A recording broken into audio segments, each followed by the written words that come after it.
You know, and people keep going, well, they're protecting us. No, they're not. They're making us a target. That's what we are. We're sitting ducks. Don't give me this Pearl Harbor crap, because Pearl Harbor was a target. If there wasn't a military base there in 41, we probably wouldn't have gotten it bombed. We gotta think for ourselves now. We can't expect them to think for us. We gotta use our head, focus our energy into protesting this for the point that we want to retain our lifestyle. Lifestyle is the bottom line of it all. We surf, we love the ocean. Okay? We lose the ocean, we lose your lifestyle.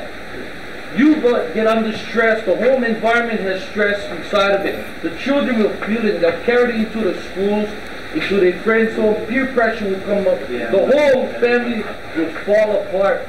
We'll have crime rates go up. Everything is just one domino effect. So look at this with the big picture, okay? It's not only so that we can go surf and enjoy ourselves, okay, but that we protect everything going on. Okay, right on, you guys. This is a map of Kauai. I marked off in black marking pen where you can't go. And I'm talking about places that you can't go by just sort of getting up in the morning, getting into your car, driving to the beach. This is especially true for family members with kids who aren't about to do a 10-mile hike or get into a kayak and paddle in Nepali.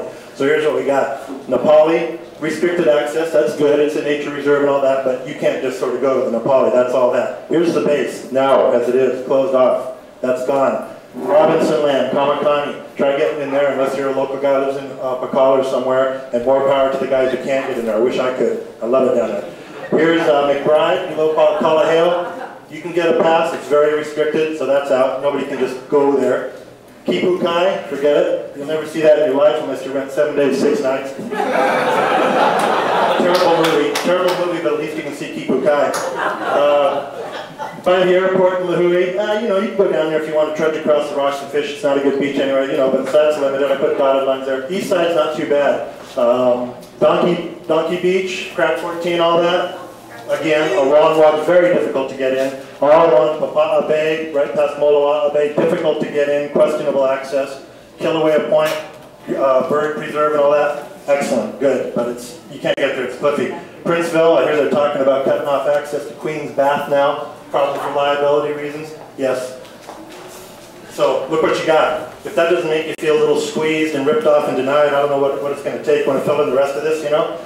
And so, I also want to say, just to cut to the chase, since I don't have much time, I think all the access proposals that have been mentioned have been really good, especially through the road to Majors Bay. The road is already there. Majors Bay was originally designated in the original lease as the public access point. Pedestrian access up the beach.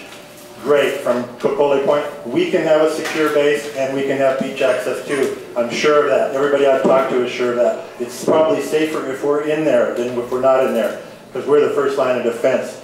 My dad did 2 tours on a minesweeper in World War II in the South Pacific. He fought for these kind of freedoms. I'm a Navy League member. Thank you.